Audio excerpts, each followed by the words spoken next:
Hey everyone, and welcome back for another deep dive. Yeah. Today, we're going to be tackling this really interesting article. Okay. It's called OpenAI Introduces Real-Time API and Cutting-Edge Tools. Sounds pretty interesting. Yeah, and this was published on October 2nd, 2024. Okay. And basically today we're going to explore some of these innovations that are coming out of OpenAI, Right. which could totally reshape how we think about and use AI. Yeah, OpenAI has really been pushing the envelope Yeah. with their new releases. Let's jump right in. Okay. Starting with this real-time API. The article was really hyping it up. Yeah. And for good reason, because imagine like speaking to AI and it understands and responds instantly, just like you're talking to a person. That's a game changer for developers. Oh, absolutely. Think about it. Yeah. No more typing. Right. No more prompts and all that. Yeah, all those prompts. Yeah. You could just speak your needs. Yeah. And the AI acts on them in real time. Immediately. Wow. Yeah. I can already picture it. Ordering groceries. Mm-hmm. Drafting emails. Yeah. Controlling smart home devices. Right. All with your voice. That's right. That sounds incredibly intuitive. Yeah. And efficient. And the key is low latency. Oh, right. The article mentions response times that are basically indistinguishable from human interaction. Oh, wow. It's like having this super fast, always on assistant at your fingertips. Yeah. Like imagine you're dictating a really complex email. Okay. And the AI is keeping up with you. Word for word. Perfectly. With no lag. No lag at all. That's pretty impressive. It is. They also mentioned an interrupt feature, which is interesting. Right. Because it's kind of like if you're having like a back and forth with a person, right? You can jump in and redirect the AI if it's going off on a tangent. Where you need to clarify something. Yeah. Exactly. That level of control is pretty impressive. Pretty amazing. Yeah. What's also fascinating, they're starting with voice. Okay. But they plan to expand to image and video input. Multimodal AI experiences where AI can perceive and interact with the world in ways that we haven't really been able to do before. Yeah, this could revolutionize everything. Everything from robotics to accessibility technology. That's right. So this next part is for all the developers out there.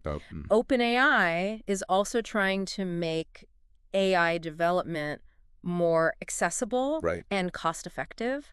And they've introduced something called vision fine-tuning for GPT-4o.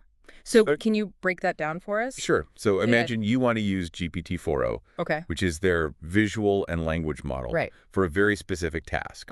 Like, say, analyzing medical images for early signs of disease. Oh, wow.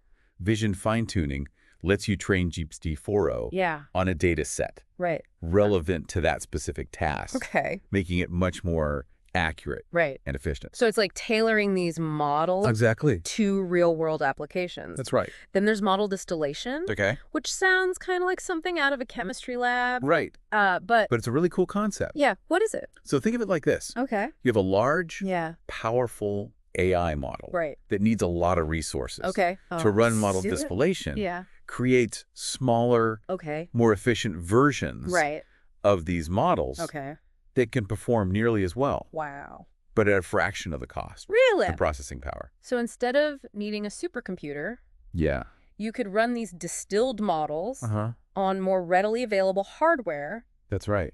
Making AI development more accessible. Yeah, much more accessible. To more people. Exactly. So it's kind of like a concentrated version of the original. All the essential knowledge is there. Yeah. But in a more compact package. I like that. Yeah. I love how OpenAI is making AI more democratic and opening these powerful tools to a wider audience. Yeah. Speaking of accessibility, tell me about prompt caching. Okay, so prompt caching is a way to make AI models more efficient. Essentially. Yeah. It allows the model to remember previous prompts and responses. So it doesn't have to reprocess the same information. Over and over again. Over and over again. Yeah. So if you've had a conversation with the AI about a particular topic, it can tap into that stored knowledge the next time you bring it up. Exactly. Leading to much faster response times and a more natural flow to the interaction. You can think of it like your AI is developing a memory. Yeah. Which will make it faster and cheaper. Right. to use in the future. That could be huge for businesses. Yeah. Looking to integrate AI into their workflows. That's right. All of these innovations are pointing to a future where AI is more seamlessly integrated into our lives, more personalized, and more responsive to our needs. That's right. It's a pretty exciting time to be following this field. It is, but it also comes with challenges. Right, because it opens up so many different possibilities for how we interact with technology. Absolutely. So there's a lot more to unpack here. Yeah, there is. Stay tuned for part 2, where we'll dive even deeper into the implications of these innovations and explore how they might impact different industries and our lives. Great. See you then. Picking up where we left off last time. You know, these new developments really highlight how OpenAI is positioning themselves. In this like really crazy AI landscape that's changing so fast. Rapidly evolving. Yeah, exactly. That's the word. So the article mentioned that these announcements all came out at their Dev Day event. Where they said they have a community of over 3 million developers. 3 million. That's a lot of people. It's a huge number. Building and innovating with their technology. It really speaks to their commitment to their developer community. Yeah, I mean, they're making these tools more accessible, more cost-effective. And I think they're trying to empower this whole new generation of developers to create some really cool stuff. Absolutely. And the article also mentioned that they're expecting $11.6 billion in revenue next year. That's not just about the technology. It's about business. It's big business. Yeah. I mean, OpenAI is really becoming a force. They are a major player in the AI industry. Absolutely. They're not just pushing the boundaries. They're also building a foundation. Yeah, building a foundation. For the future. Yeah, for growth and impact. Long-term impact. What I find really interesting is like the potential ripple effect of all these innovations across different industries. Yeah, across industries. We've already touched on some examples. Yeah. But what about things like healthcare? Healthcare is huge. Education. Even like creative industries. Yeah, the possibilities are endless. Yeah. I mean, what do you think? Imagine AI-powered diagnostic tools that can analyze medical images with superhuman accuracy. So like helping doctors.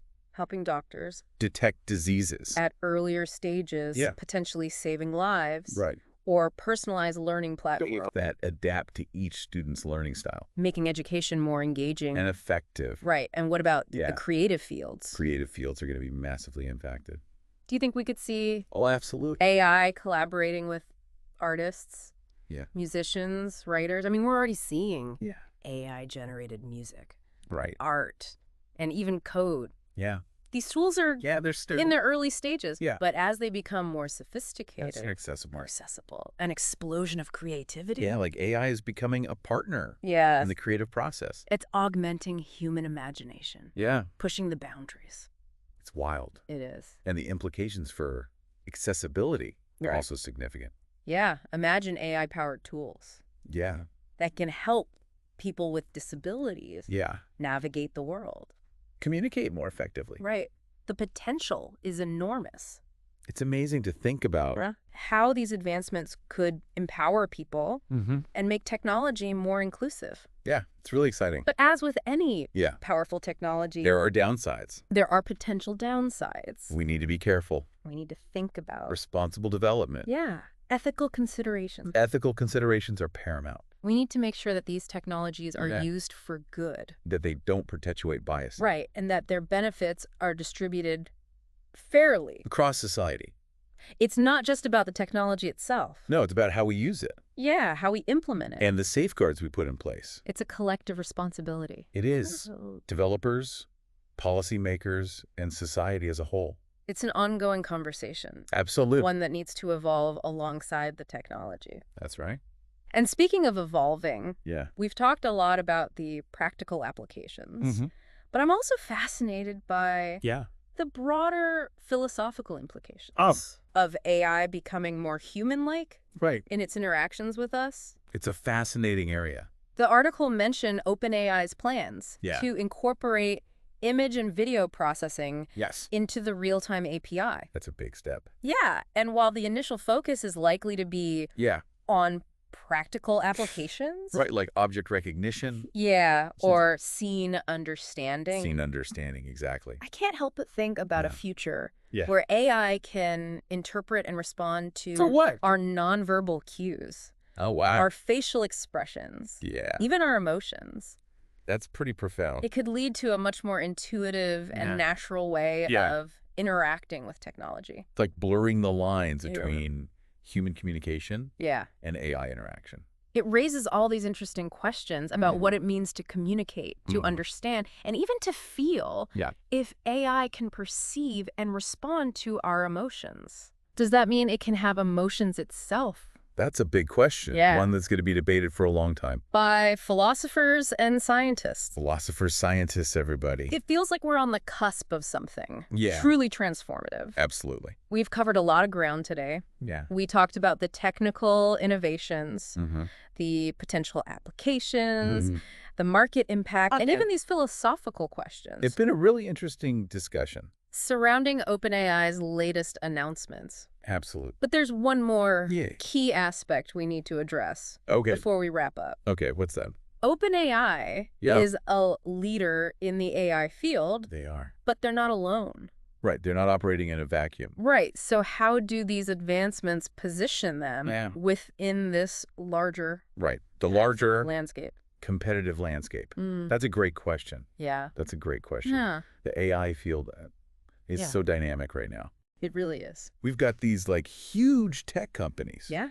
Like Google, Microsoft, Amazon. Right. They're all pouring money into AI research and development. So how does a company like OpenAI differentiate themselves? Yeah. How do they stand out? That's such a crowded space. Well, I think they've consistently been like at the forefront of generative AI. With models. Their models like GPT-3 and DALL-E 2. Yeah. They've really push the limits of what's possible, what AI can do. And they seem to be very focused on building a strong developer community. Yeah, which we talked about earlier. Yeah. And that's a key differentiator. I think so. By giving developers these powerful tools, resources, they're creating this like thriving ecosystem. It's really smart. Of innovation. Around their technology. It's a smart strategy. It is, because they get to tap into the creativity and expertise of this huge network. Right, a massive network of developers. Exactly. It also helps them stay ahead of the curve. Yeah. Right? Absolutely. They can get feedback from their community. Use that insight. To improve their products. Their services. Yeah, constantly evolving. It's a win-win situation. It is a win-win. Developers get access to cutting-edge technology. And OpenAI gets the collective intelligence of their community. Yeah, it's pretty fascinating to watch. It is. But with so much competition, things are bound to change. Oh, yeah. Rapidly. The AI field is moving so fast. Yeah, who knows what it's going to look like in a few years. That's the exciting part. It is exciting. We don't know what's coming next. And I'm sure we'll be here. We'll be here. To break it all down. To analyze it. For you. Absolutely. Well, we've covered a lot of ground today. Yeah, we have. From OpenAI's groundbreaking new tools to the potential applications of AI across all these different industries. Right. The competitive landscape. The market forces at play. And we even touched on some philosophical questions. Yeah, those are always fun. About AI. Yeah. But before we wrap up, I want to circle back to something that really stuck with me from the article. This idea of AI becoming more human-like. More human-like, in its interactions with us. You're talking about those multimodal AI experiences where AI can understand not just our words, but our gestures. Our facial expressions, our emotions. Exactly. The article mentioned that OpenAI wants to expand the Realtime API. To include image and video processing. That's right. That's huge. I know. And while they're initially focused on the practical applications. Right, like object recognition. Yeah, things like that. Scene understanding. I can't help but think about what this means. Yeah. For more human-like AI interactions. Yeah. What does it mean for the future of how we interact with AI? Imagine an AI that can understand not only your words, but your tone of voice. Yeah. Your body language. Your facial expressions. Yeah, it would be like talking to another person, but with the intelligence and knowledge of an AI. It really would blur those lines. It would. Between human and machine. And while that could lead to some really beneficial applications, it also raises some questions. It does. About responsible development. Ethical consideration. And implementation. Absolutely. We need to make sure that as we build these AI systems, we're doing so thoughtfully. We need to think about the impact. And carefully on society. It's a responsibility for all of us. It is a shared responsibility. Developers. Policymakers. Everyday users. We all have a role to play. So to sum it all up. We are living in a remarkable time. We are. AI is changing everything at an incredible pace. So fast, and it's going to transform our world in ways we can only begin to imagine. It's both exciting and a little bit scary. It is a little bit scary. But mostly exciting. Mostly exciting. It's a time of great opportunity. But we need to be thoughtful. And careful. We need to make sure we're using it for good. Absolutely. And that's what makes it all the more exciting. We're not just passive observers. We have a role to play. We can actually shape the future of AI. We can shape the future. That's a powerful thought. It is a powerful thought. One that we should all keep in mind. Absolutely. As we navigate this uncharted territory. That's a great way to put it. Well, that wraps up this deep dive. Another one down. We hope you found it insightful. And thought-provoking. Until next time. Until next time. Keep exploring. Keep learning. Keep learning. And keep asking those big questions. We'll see you then.